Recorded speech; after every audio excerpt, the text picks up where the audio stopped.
Iran has almost completely shut off internet access after days of protests.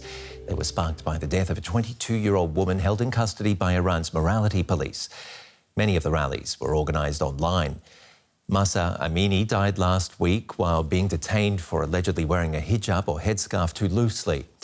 There's widespread anger over freedom and women's rights in the Islamic Republic. The protests are the biggest Iran has seen in years. Defiance against Iran's leadership. Women are burning their headscarves, expressing solidarity with Mahsa Amini, the young Iranian woman who died in the custody of Iran's morality police. Her alleged crime, not wearing her headscarf properly. Anger is widespread. Protests are erupting across Iran, and women are at the forefront. Their demand: wearing the hair-concealing hijab should be a choice, not a law. In Iran, all women are required to cover their heads, regardless of their faith. Force has never been effective anywhere in the world, and hijab should not be a law. Hijab is a choice. It shouldn't be forced. I like to wear it, others might not. Mahsa Amini's death has sparked outrage worldwide.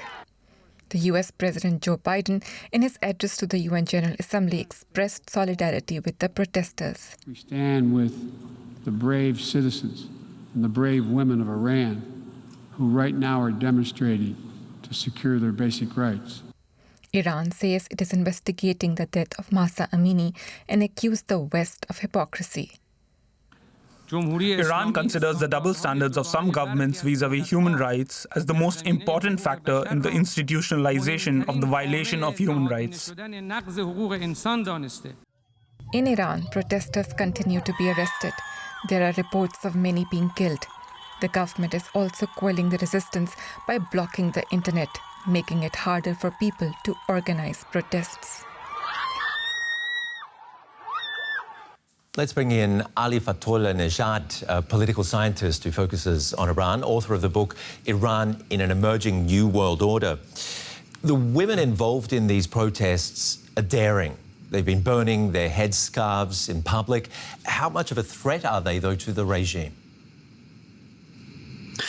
I mean, the women have been the first victim of the Islamic Republic since its inception because of discriminatory laws against them and also the obligatory hijab. And as you say correctly, they're at the forefront of the current demonstrations and protests all over the country, but do not make a mistake here. These protests are far beyond the hijab issue now. They're political and they're targeting the political system as a whole. So this is the real story. So it has, the spark was certainly related to the hijab and the lethal crackdown against also women, at least in the case of Mahsa Amini, but the protests are much more political than that. And as such, they're similar as, like nationwide protests we've seen against the regime, kicked off by several grievances, but becoming very political in the last few years. If they're about so much more than that, will this spark lead to a lot more, much more of a threat to the regime? Well, we are seeing, incredible images and video footages from Iran. There are young people, students, women, both male and female, who are taking to the streets with immense rage and courage, confronting and even attacking the security forces, including the police and the Basij militia. So this is quite dramatic. So this is quite new, this kind of fervor, this kind of rage, and that we are seeing. So, and today, of course, we are seeing, the regime blocking the internet in order to be able to suppress the protests even more lethally, and without the international community being, able to see them in full. But I hope there are still images going outside, and we have to, of course, pay more attention in times when the internet is cut there.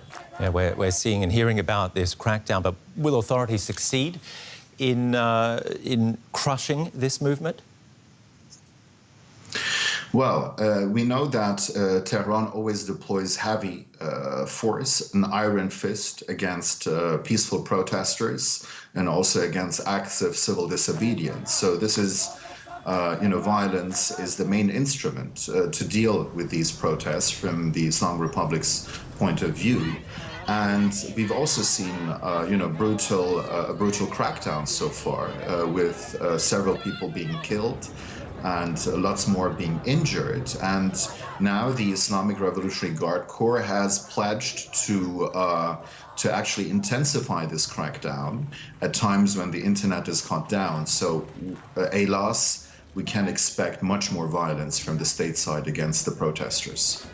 US President Joe Biden expressed his solidarity with the Iranian protesters at the UN General Assembly. Is there more the international community can do than that? Absolutely, and I think that the focus is more on the European capitals because they don't have this kind of poisoned relationship as the United States has with Iran. And it would be really a good sign of solidarity also for the peaceful protesters in Iran if there were, harsh criticism voiced by European capitals that we don't see so far, unfortunately. Ali Fatollah Nejad, Iran expert and political scientist, thank you for your insights. Thank you.